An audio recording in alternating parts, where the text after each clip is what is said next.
Hey guys, here's how to make a really good coconut rice on a budget.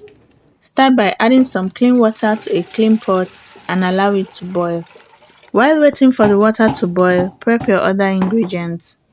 I'm using the sachet coconut powder for this recipe. So I poured the contents into a plate and added some water to the powder. Then I mixed it thoroughly to make my coconut milk. You can mix yours with meat stock if you have meat stock. After that, I deboned my stockfish, washed it properly, and then set it aside.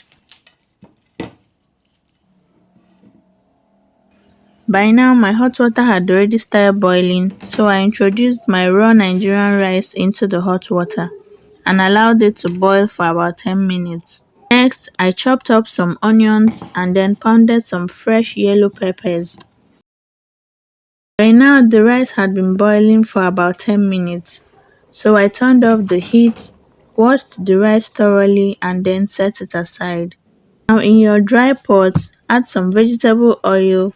Once the oil gets hot, add your chopped onions and saute for 2 minutes. Next, add your fresh peppers and the washed stockfish.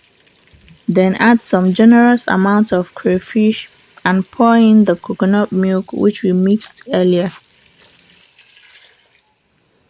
Now give it a good mix, then add some water or some meat stock if you have any.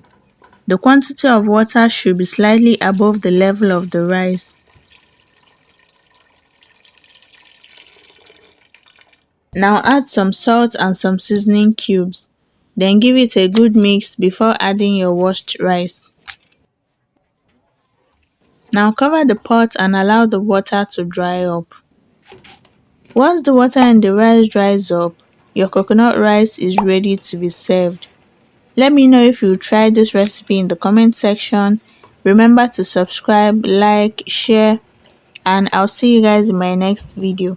Thanks for watching. Bye.